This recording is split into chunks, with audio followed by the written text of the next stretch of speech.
ঈশ্বরের হাত। দুনিয়ার এই খেলার মাঠে আমাদের সামনে দুজন প্রশিক্ষক, একজন হচ্ছেন মুহাম্মদ সাল্লাল্লাহু আলাইহি সাল্লাম, অন্যজন মরদুদ শয়তান। একজন চিরসত্যবাদী আর একজন ভ্রষ্ট। ভুল প্রশিক্ষকের সাজেশন মেনে খেললে কখনোই ট্রফি নিয়ে হাসি মুখে মাঠ থেকে বের হওয়া যায় না। গোহারা হেরে মুখ কালো করে দুর্গন্ধযুক্ত রুমালের গন্ধ শুকতে শুকতে বিদায় নিতে হয়। ওখানে ম্যাচ ফিক্সিংয়ের সুযোগ নেই। ঘুষের বিনিময়ে রেফারি আপনার ফাউলকে দেখেও না দেখার ভান করবে, এই ভাবনা অবান্তর। ম্যারাডোনার মতো হাত দিয়ে গোল করে ঈশ্বরের হাত অর্থাৎ সবই আল্লাহর ইচ্ছা, আমার কি দোষ বলে চালিয়ে দেবেন, সেই ভাবনাও অমূলক। ওখানে গোলের হিসাব হবে স্বর্ণমাপার নিক্তির চেয়েও নিখুঁত ব্যবস্থাপনায়। যাররা যাররা ফাঁকি দেওয়ার বিন্দুমাত্র সুযোগ নেই। কিছু ভাই বলে থাকেন, হুজুররা একটু বেশি বলে, অযথায় দোজখের ভয় দেখায়। আল্লাহ কি এত কঠোর নাকি? তিনি তো অতি দয়াবান, আমাদেরকে দোজখে দেবেন এ তো হতেই পারে না। অর্থাৎ আল্লাহর দয়ার ওপর গভীর বিশ্বাস তো আছে, কিন্তু তার হুকুম মানার প্রতি চরম উদাসীন। এ ভাইয়েরা বুঝতেই চান না, দুনিয়া একটা পরীক্ষা কেন্দ্র। কেন্দ্রে ঢুকেছেন, সময়সীমা মাত্র 3 ঘন্টা। 3 ঘন্টা পর সাদা খাতা জমা দিলে অথবা কিছুই না লিখে বাদরামো করে বেড়ালেও কি পরীক্ষক আপনাকে পাশ করিয়ে দেবে? নিশ্চয় না।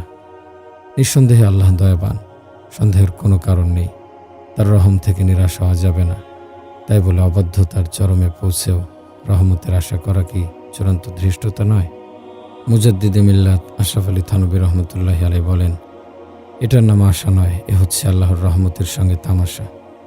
ওমর রাদিয়াল্লাহু আনহুর কাছে একবার এক যুবক এসে বলল, আমিরুল মুমিনিন, গুনাহ তো ছাড়তে চাই কিন্তু পারি না। কেন? গুনাহ করার সময় মনে হয় আল্লাহ তো রহমানুর রহিম, মাফ করে দেবেন, তাহলে আর গুনাহ করতে অসুবিধা কি, এই ভেবেই করে ফেলি। ওমর রাদিয়াল্লাহু আনহু বললেন, ওহে আল্লাহর বান্দা, সারাক্ষণ যদি আল্লাহর রহমতের আশায় বসে থাকো, তাহলে আল্লাহর আযাবকে স্মরণ করবে কখন? মোট কথা, আল্লাহ তার রহমতের প্রতি যেমন মুমিনদের আশান্বিত হতে বলেছেন, তেমনি তার পাকড়াওকেও ভয় পেতে বলেছেন।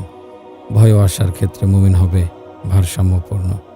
মুমিন যেমন আল্লাহর রহমতে আশান্বিত হয়ে তার শাস্তির কথা ভুলে যাবে না, তেমনি শাস্তির ভয়ে তার দয়া অনুগ্রহ থেকে নিরাশ হবে না। সুতরাং প্রথমে নেক আমল সম্পাদন করতে হবে এবং গুনাহ থেকে বিরত থাকতে হবে।